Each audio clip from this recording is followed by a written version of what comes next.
Juan Kapitulo 6, versikulo 35. Si Jesus miingon kanila, "Ako mao ang pan nga naghatag sa kinabuhi. Ang muari kanako dili nagayod gutomon, ug ang mutuo kanako dili nagayod uhawon." Pan sa kinabuhi.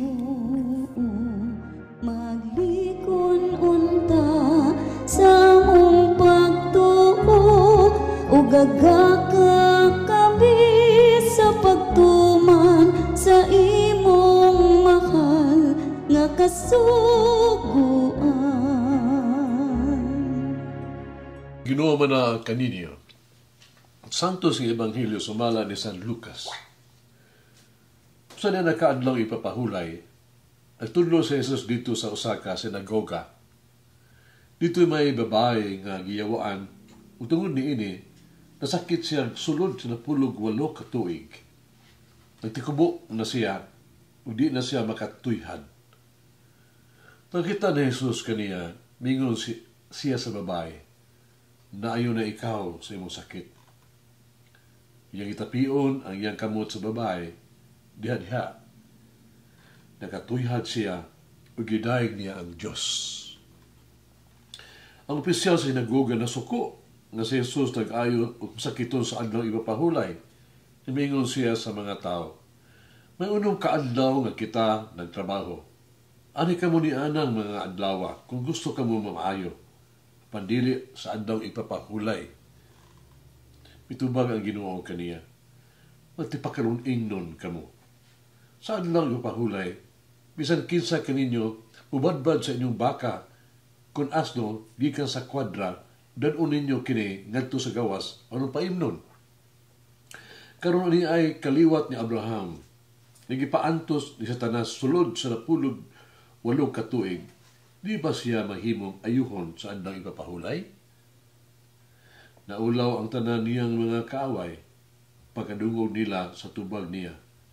Samtang nalipay ang tanan ng mga tao sa kahibulungang mga buhat ni Jesus." Ang Ebanghelyo sa Ginoo.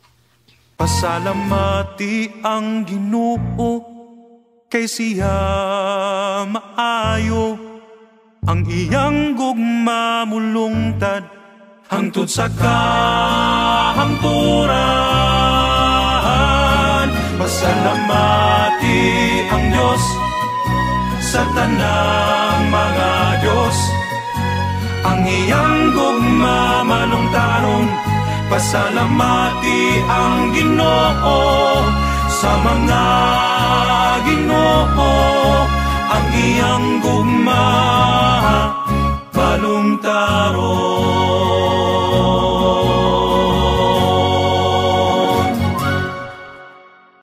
Ang adlaw ipapahulay alang sa mga Hudiyo.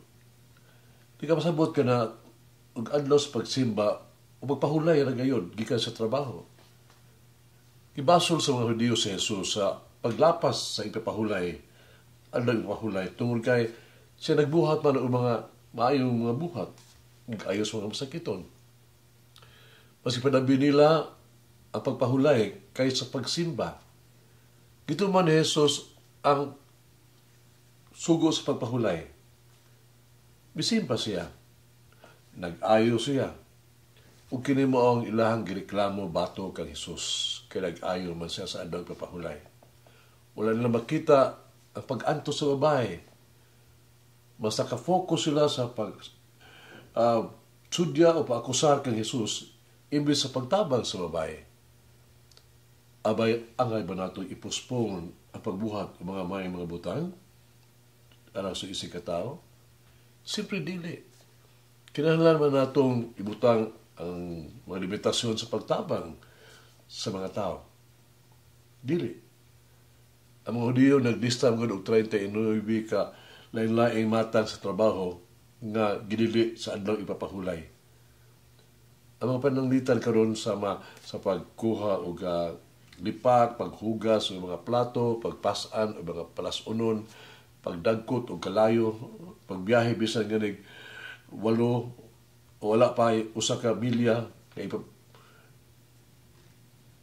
mao na mga ilaha mga balaod.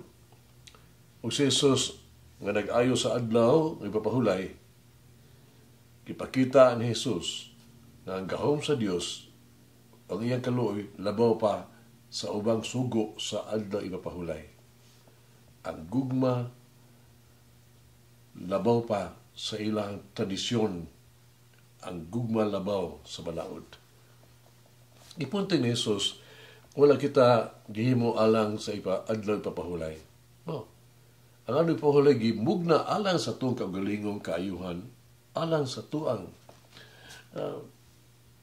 alang sa alagad sa katawhan.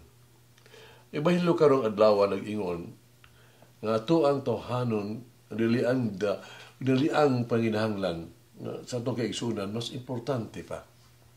Kinadili kita mabalaka pagsunod sa letter of the law, pataon ang tinuod yung kahulugan ni ini nga mao ang kaayuhan sa katawhan.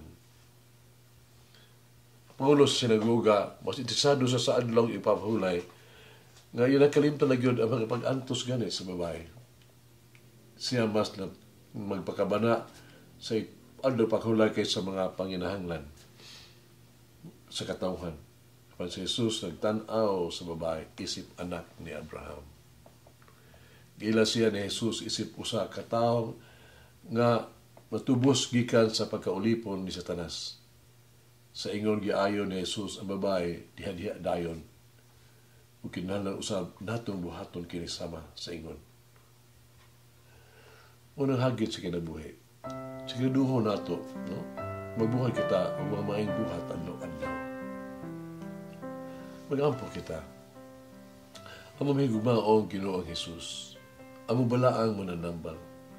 Ikaw ang among kahupayan. Ikaw ang among kalipay. Wala imposible kanimo. Muna ako kanimo ubas sa pamsano nga kasing-kasing. Har mag-ampo ubang pangamuyo alang sa akong mga pasakitol nga minahal sa kinabuhi.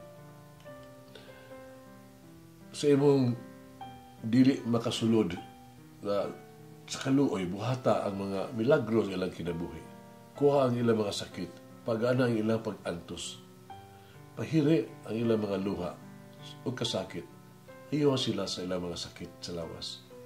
Iyo sila gikan sa kung unsay nagsango kanila o giuli kanila ang ilang kahimsog. Ang mahigumaong Ginoong Hesus, itugyan ko sila sa imong pagtabang ug sa imong panabang. Himo ang dili sila mawad-an sa paglaom kanimo. Amen. Mo Mary, may I have share of the compassion of Jesus, especially for the sick and the poor. Umalangin ang Diyos magagaham sa tanan, Amahan, Anak, Espiritu Santo. Amen. May the Lord of the divine mercy bless us all, heal us from all diseases and suffering. Ayun unta niya kita, tanang mga sakit na sa lawas, o sa kalag, body and soul. In the name of the Father, the Son, and of the Holy Spirit. Jesus, I trust in you. Amen. Whoever eats the bread of life will never hunger, says the Lord.